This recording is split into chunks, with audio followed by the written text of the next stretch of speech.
How you doing today, folks?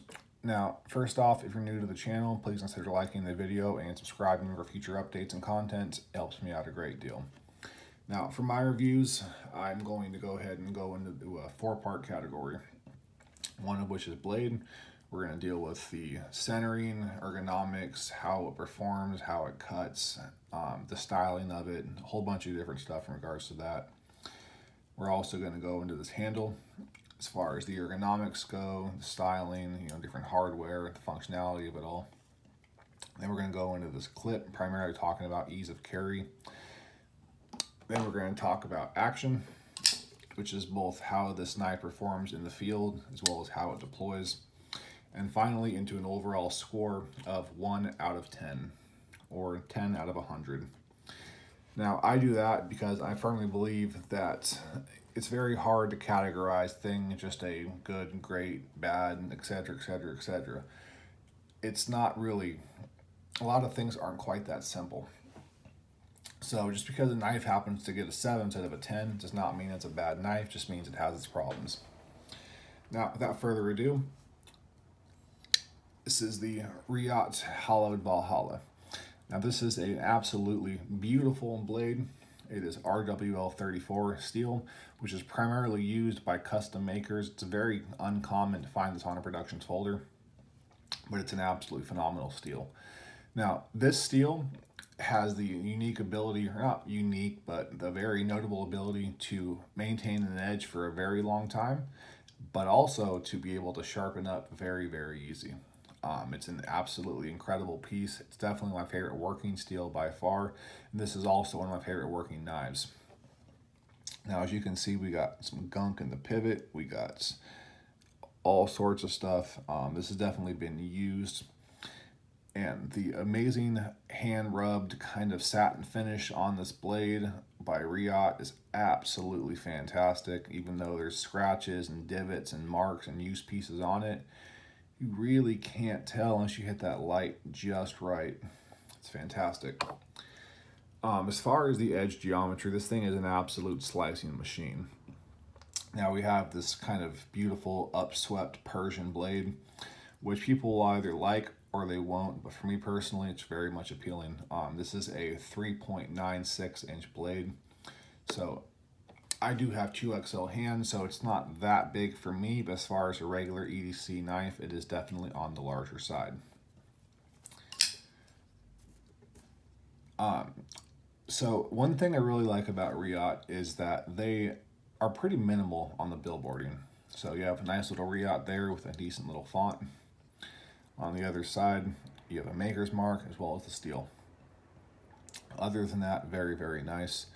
I'm not too sure why this fuller is here. It doesn't do anything besides basically catch crap in it. And also, fullers are very prone to rusting. If anything on your blade is going to rust, it's definitely going to be a little piece in that fuller. And as you can see, you have a couple different pockets of rust in that fuller. And this is after I've applied ECI and other things to it. So I'm not really, I guess it's just an aesthetic purpose because you can't, get it out that way. You can't middle finger flick it or anything. It's just pretty much an aesthetic, but it's a strange aesthetic choice because, again, it does make things more rusty. It tends to cause issues in regards to cutting, and it makes cleaning just a little bit more of a pain in the ass. So now, as far as the handle, we have a whole bunch of little cutouts here, little bits of milling, pockets of texture. And what all that equals out to is this knife feels fantastic in hand. Now, I have size 2XL hands. This is a bit too small for me. The way I have to hold is I really kind of have to use this kind of flipper tab or whatever as a thumb, Jesus, as a finger choil, which is pretty sketchy because it's a very sharp blade and you're very, very close to cutting yourself. But for me personally, again, that's how I have to actually use this knife. Otherwise, it's just not comfortable. Now, with all that being said, I've had this knife in a whole bunch of a different variety of hands, and they all think it's fantastically comfortable. I'm just a freak of nature. So unless you happen to have these big 2XL size hands, then by all means, this knife will be very comfortable for you. And for some people, it might just be a little bit too big. But again, it gives a very nice aesthetic. and it is comfortable in hand. For me, again, I just have to use a choil. Well, make my own choil. As far as, again, just the basic ergonomics of the piece, I really like it. The aesthetics are very, very nice. They do have an option, which is not the hollowed version. It's just basically a slab of titanium. It's okay, but it's not quite the ideal that I like.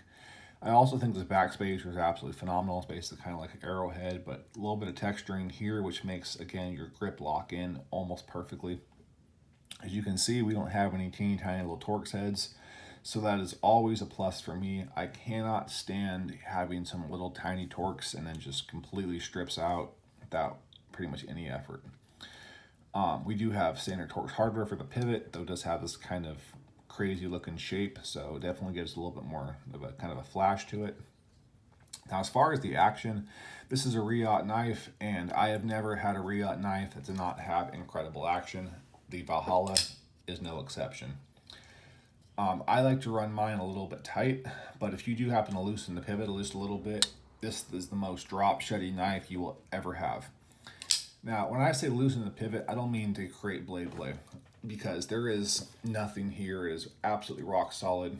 If you loosen it up a little bit, it stays rock solid.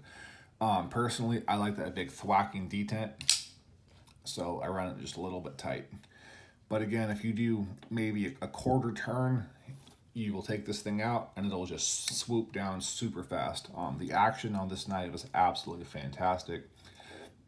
And one of the things I love about Reate is they have that nice ability to again be able to tighten the pivot just a little bit and to have this massive difference while also still maintaining a very solid piece.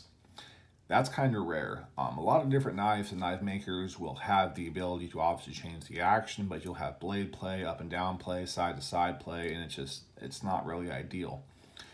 This knife, there is none of that. It is an absolute rocket. Now, as far as edge geometry goes and the usability of this knife, I've used the crap out of this thing.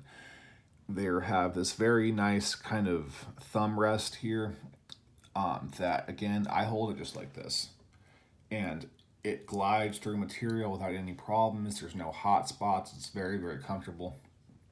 For as far as for my uses, which again, I processed a whole bunch of cardboard, did a whole bunch of other different kind of type of hard use-ish tasks to it. It's absolutely phenomenal. I really have no complaints at all. Now, as far as carry, because we're a little off topic here, I have a put my knives in my right hand pocket, and that's the only thing that's there. So this thing, as Nixon Bass calls it, the pocket pecker, it does not bother me at all. For this video, I did run a pair of keys in my pocket and a couple other different things just to see how it fits.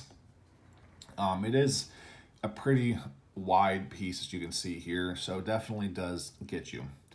So if that bothers you, then this might not be the knife for you. But again, if you're most people, I feel like they run their knives in just a singular pocket, and then that's just your knife pocket. So for that purpose, it is absolutely phenomenal. If you have a singular pocket, and if you happen to put other things in said pocket, then maybe not so much. It's not a big knife by any means, at least not in my estimation of what a big knife is, but it is big enough to possibly be an issue in regards to that. Now, a couple size comparisons. Apologize for the ramble, folks. We have the ZT-0562.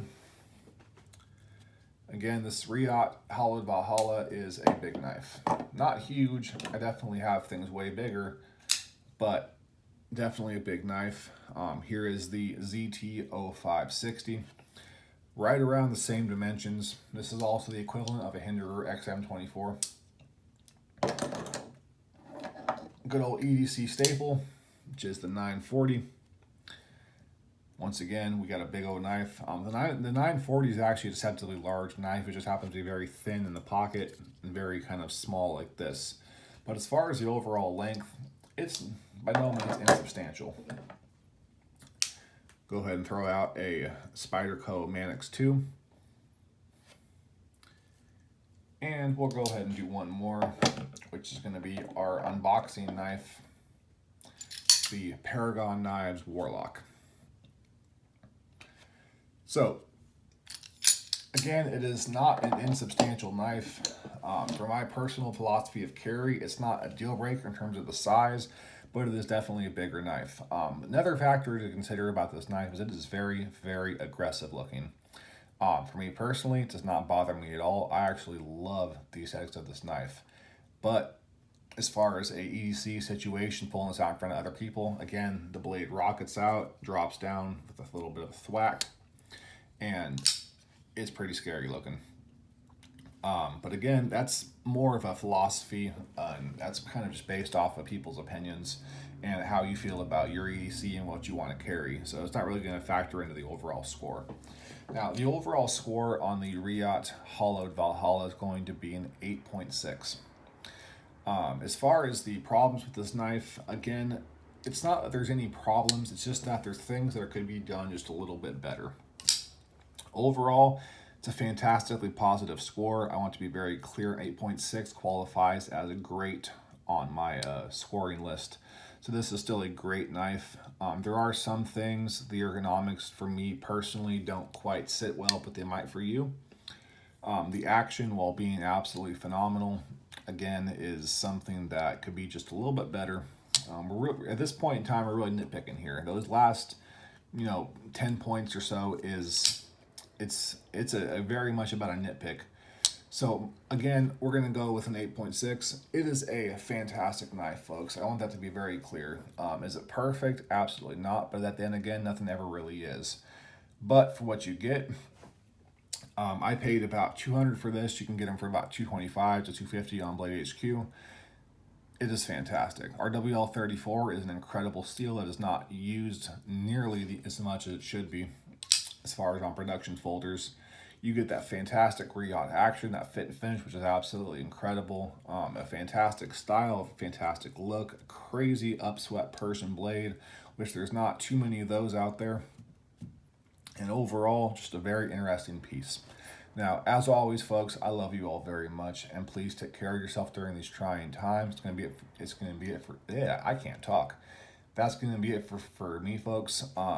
As always, again, please, please, please be safe and be the kindness you want to see in others, be the difference you want to see in others, and do the best you can to be a better person tomorrow than you are today. And I do promise you to find your center in life.